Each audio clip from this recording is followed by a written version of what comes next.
Hello students, 12वीं कक्षा में आपका स्वागत है। हम कोई भी विषय पढ़ते हैं तो उसके बारे में हमें पहले पूरा पता होना चाहिए कि हमारा इसमें सिलेबस क्या है, क्वेश्चन पेपर का स्ट्रक्चर क्या होगा, कितने चैप्टर हमें पढ़ने होंगे, किस चैप्टर से कितना आएगा, कितने मार्क्स का क्वेश्चन फाइनल एग्जाम में हमें उसमें से अटेम्प्ट करना होगा। ये सब हमें पता होगा तो हम बोर्ड में अच्छे मार्क्स ले सकते हैं। इसी के ऊपर हमारा भविष्य निर्भर करता है। तो आइए हम आज समाज शास्त्र विषय के बारे में बात करते हैं। समाज शास्त्र जैसा आपने 11वीं कक्षा में पढ़ा, 2 बुक थी, इसी तरह 12वीं में भी 2 बुक है। जो पहली बुक है उसका नाम है भारतीय समाज। इसमें टोटल 7 चैप्टर हैं। पहला चैप्टर है भारतीय समाज का परिचय। इसमें से बोर्ड एग्जाम में क्वेश्चन नहीं आएंगे। ये चैप्टर केवल बच्चों को भारतीय समाज के बारे में जानकारी देने भर के लिए है कि बच्चा समाज में रहेगा, समाज का एक अच्छा नागरिक बन सके, इसके लिए उसको समाज के बारे में पता होना चाहिए। इसलिए इस चैप्टर में केवल बच्चे को मेंटली प्रिपेयर किया जाएगा कि वो 12वीं कक्षा में जो पढ़ रहा है वो समाज में भी अपने ऊपर इंप्लीमेंट कर सके। दूसरा जो अध्याय है हमारा वो है भारतीय समाज की जनसांख्यिकीय संरचना। इसमें से 6 नंबर का आएगा।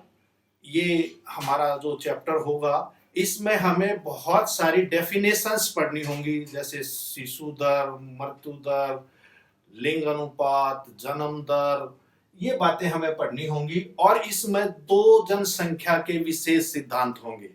एक होगा रॉबर्ट माल्थस का सिद्धांत और दूसरा होगा जनसंख्या संक्रमण का सिद्धांत, जिनके ऊपर हमारे फाइनल एग्जाम में क्वेश्चन आते हैं। तीसरा चैप्टर होगा हमारा सामाजिक संस्थाएं, निरंतरता और परिवर्तन। ये जो सामाजिक संस्थाएं हैं इसके अंदर हमारा परिवार, विवाह और नातेदारी, 3 विशेष संस्थाएं हैं जिनके ऊपर हमने पढ़ना है। विवाह कितने टाइप के होते हैं, परिवार कितने तरह के होते हैं, परिवार जो आजकल संयुक्त परिवार टूट के एकाकी परिवार बन रहे हैं वो क्यों बन रहे हैं, और नातेदारी कितने तरह की होती है, इस पे आधारित हमारे क्वेश्चन होंगे। और 6 नंबर का फाइनल एग्जाम में इसमें से आएगा। चौथा जो चैप्टर होगा हमारा वो होगा बाजार एक सामाजिक संस्था के रूप में। बाजार औपनिवेश काल से लेकर स्वतंत्र भारत में आज तक जो बाजार लग रहे हैं, साप्ताहिक हाट जिसमें आ गई, जनजातीय बाजार आ गए, और एडम स्मिथ का अदृश्य हाथ का जो कंसेप्ट है वो क्या है उसके बारे में इसमें हम पढ़ेंगे। पन्नीकरण क्या होता है इसके ऊपर हम इसमें पढ़ेंगे। और इस चैप्टर से भी 6 नंबर का हमारे फाइनल एग्जाम में आएगा। 5वां चैप्टर है सामाजिक असमानता और बहिष्कार के स्वरूप। समाज में असमानता, जाति आधारित असमानता, लिंग आधारित असमानता, विकलांगता के आधार पर असमानता और प्रजाति के आधार पर असमानता, इनके बारे में हम इस चैप्टर में पढ़ेंगे। ये क्यों है, इसका समाज में क्या असर है, सरकार ने इन बहिष्कार को खत्म करने के लिए क्या क्या कानून बनाए हैं, इसके ऊपर हम इसमें पढ़ेंगे। और इसमें से 6 नंबर का आपके फाइनल एग्जाम में आएगा। छठा जो चैप्टर है वो है सांस्कृतिक विविधता की चुनौतियां। ये सबसे इंपॉर्टेंट चैप्टर है क्योंकि ये दूसरी बुक जो होगी हमारी उसमें भी कुछ बातें इस चैप्टर की आगे भी आएंगी। 8 नंबर का इसमें से वैसे भी आएगा, तो इसमें से इस चैप्टर को हमें विशेष ध्यान से पढ़ना है। हमारी सांस्कृतिक विविधताएं क्या क्या है, हमारे देश में हर 10 किलोमीटर पे भाषा बदल जाती है, रहन सहन बदल जाते हैं, खान पान बदल जाते हैं, उन सब के साथ भी हम कैसे, हमारा देश जो है वो एक है, उसमें एकता कैसे है, इसके बारे में हम इसमें पढ़ेंगे। भूमंडलीकरण और भूमंडलीकरण के साथ सामंजस्य हमने कैसे बैठाया, उदारीकरण कैसे है, इन सब की, और भूमंडलीकरण का हमारी सांस्कृतिकता पर क्या असर पड़ा है, इन सब के बारे में इस चैप्टर में हम पढ़ेंगे। तो इस तरह से 5 चैप्टर जो है 2, 3, 4, 5 और 6, ये जो 5 चैप्टर हैं इनके ऊपर जो है एग्जाम में क्वेश्चन आएंगे और कुल 32 नंबर का इसमें से आएगा। जो 7वां चैप्टर है परियोजना कार्य के लिए सुझाव, आपको पता है 20 नंबर का आपका प्रोजेक्ट होगा, परियोजना कार्य जो 20 नंबर का होगा, जिसमें से 10 नंबर की आपने फाइल बनानी है और 10 नंबर का वाइवा होगा। उसको कैसे बनाना है उसके लिए केवल सुझाव दिए जाएंगे, जबकि एग्जाम में इस चैप्टर में से कुछ नहीं आएगा। तो इस तरह से पहली किताब में से हमारा पूरा 32 नंबर का आएगा, और इस 32 नंबर में से कैसे आएगा वो आपको हम आगे बताएंगे, जब पेपर का जो संरचना वो बताएंगे। हमारी दूसरी किताब का नाम है भारतीय समाज में परिवर्तन और विकास। ये हमारी सेकंड बुक है, जिसमें 8 चैप्टर टोटल हैं। पहला चैप्टर है संरचनात्मक परिवर्तन। हमारी जो समाज की संरचना है उसमें क्या क्या परिवर्तन आ रहे हैं, कैसे आ रहे हैं, और उसमें समाज कैसे बदल रहा है, इसके ऊपर हम पढ़ेंगे, और ये 6 अंक का इसमें से आएगा। दूसरा चैप्टर होगा हमारा सांस्कृतिक परिवर्तन, इसमें से भी 6 नंबर का आएगा। और जैसे मैंने पहली बुक में छठा चैप्टर बताया था सांस्कृतिक विविधता, वहां की कुछ बातें यहाँ होंगी और यहाँ कुछ वो बातें होंगी जो वहां आपने नहीं पढ़ी, वो सब हम पढ़ेंगे कि सांस्कृतिक परिवर्तन कैसे आया है, हमारा देश उसको कैसे अडॉप्ट कर पाया है, भूस्थानीकरण क्या होता है, भूस्थानीकरण और भूमंडलीकरण आपस में दोनों संस्कृतियां कैसे एकात्म हो गई हैं, हमने कैसे उन बाहर की संस्कृतियों को भी अडॉप्ट कर लिया है, उसके बारे में हम पढ़ेंगे। इसमें तीसरा जो चैप्टर होगा वो भारतीय लोकतंत्र की कहानी। भारतीय लोकतंत्र जो औपनिवेश काल में लोकतंत्र था, आपको पता होगा आजादी से पहले भी यहाँ पर चुनाव हुए थे, जिसमें विभिन्न पार्टियों ने चुनाव लड़े थे और राज्य में इंटरनल सरकारें हमारी बनी थी। वहां के बाद फिर 1947 में जब हमारा देश आजाद हो गया, उसके बाद हमारा संविधान बना, और उस संविधान में क्या क्या प्रोविजन दिए गए लोकतंत्र में, ग्राम स्तर से लेकर और केंद्रीय स्तर तक कैसे सरकारें बनती हैं, क्या क्या प्रोविजन है, इस सब के बारे में हम पढ़ेंगे, और इसमें से भी 6 नंबर का आपका आएगा। चौथा चैप्टर है ग्रामीण समाज में परिवर्तन और विकास। हमारा जो ग्रामीण समाज है उसमें क्या क्या परिवर्तन आ रहे हैं, पहले की बजाय अब क्या क्या आ रहे हैं, इसमें हरित क्रांति भी हमारी आएगी, और इसके अंदर हम गांव में जो आजकल चेंज आ रहे हैं वो कैसे आ रहे हैं, ग्राम पंचायत क्या कर रही है, उन सब के बारे में पढ़ेंगे, और इसमें से भी 6 नंबर का आएगा। पांचवा चैप्टर है औद्योगिक समाज में परिवर्तन और विकास। हमारा जो समाज है, जो शहरों में विशेषकर हम रहते हैं, जहां पर उद्योग धंधे लगाए गए हैं और उनके साथ आपको पता है नगर बस गए हैं, उनमें उसके कारण क्या क्या परिवर्तन आ रहे हैं और कैसे हमारा विकास हुआ है, उसके बारे में पढ़ेंगे, और 6 नंबर का इसमें से भी आएगा।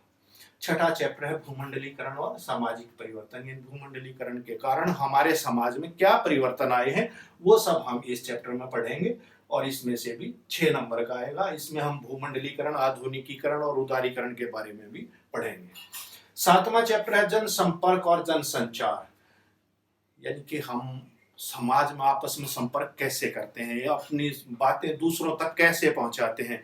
न्यूज़पेपर है, टीवी है, इंटरनेट है, और दूसरी जो चीजें, जो टेलीफोन है, जो संचार के साधन हैं, उनके बारे में हम इसमें पढ़ेंगे। कहाँ कैसे शुरुआत हुई, कहाँ कहाँ से आज तक हम कैसे पहुंचे हैं, इस रास्ते को हमने कैसे पूरा किया है, इसके बारे में हम पढ़ेंगे।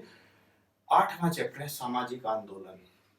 सामाजिक आंदोलन आजादी से पहले से शुरू होकर यहाँ तक है, जिसमें हम स्वतंत्रता आंदोलन के बारे में थोड़ा बहुत पढ़ेंगे, लेकिन इसके बाद हम जाति आधारित आंदोलन, किसान आंदोलन, उद्योग धंधों में होने वाले आंदोलन, नारी के अधिकारों के प्रति होने वाले आंदोलन और जनजातीय आंदोलन के बारे में हम पढ़ेंगे। किन किन लोगों ने उनका नेतृत्व किया, कैसे किया, और कैसे हमारे समाज में परिवर्तन लाए। तो इस तरह से दूसरी बुक में हमारे 8 चैप्टर होंगे, जिसमें से कुल 48 नंबर का आएगा, यानी हर चैप्टर में से 6 नंबर का हमारा आएगा, और टोटल 48 नंबर।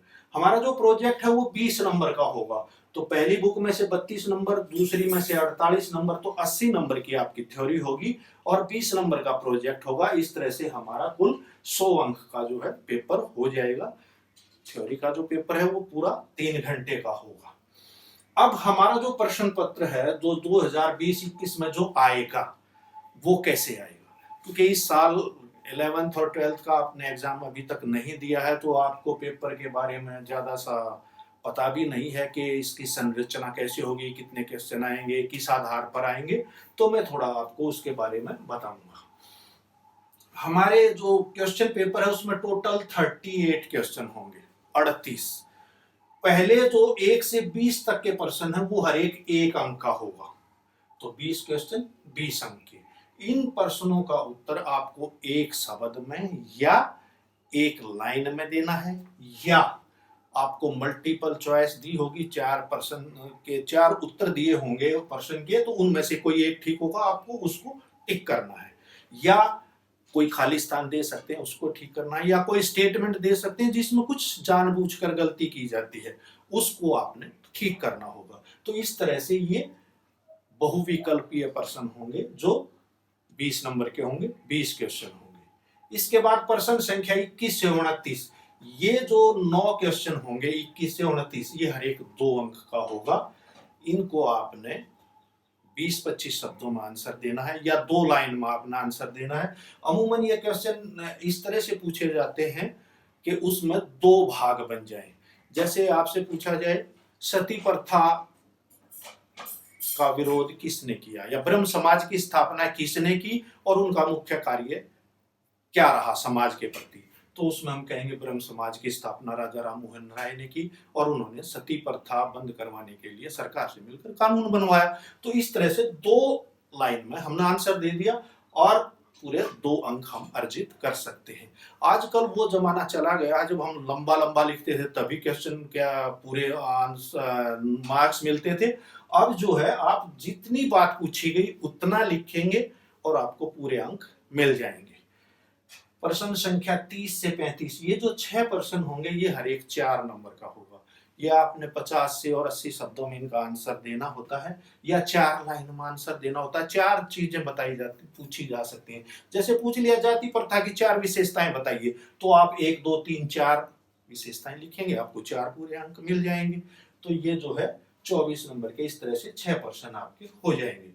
प्रश्न संख्या 36, 37 और 38, जो 3 है वो 6 नंबर का हर एक होगा, तो 18 नंबर का ये हमारा होगा। 36 और 37 आपकी दोनों बुक में से कोई भी 6 नंबर के 2 क्वेश्चन पूछे जा सकते हैं।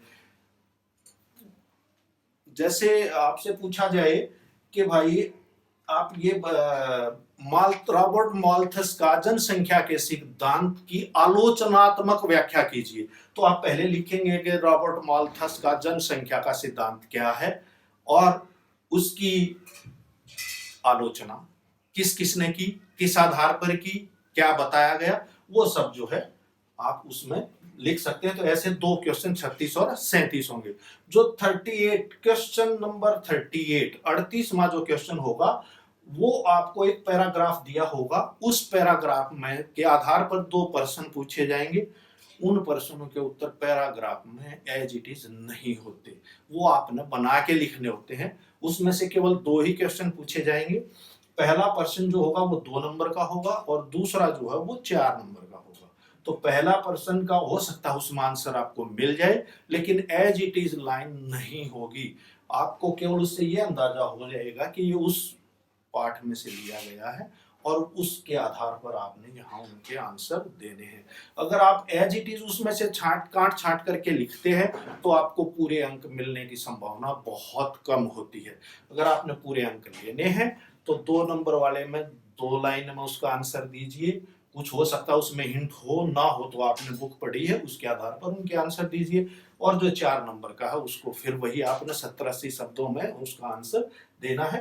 तो इस तरह से आप जो है 80 नंबर का अपना थ्योरी कंप्लीट कर सकते हो। अगर ऐसे इस आधार पर आप करेंगे तो आपको अच्छे अंक मिल जाएंगे। इसी के आधार पर आपका भविष्य तय होगा और आप अच्छे अंक लेकर कॉलेज में एडमिशन ले सकते हैं। Thank you very much.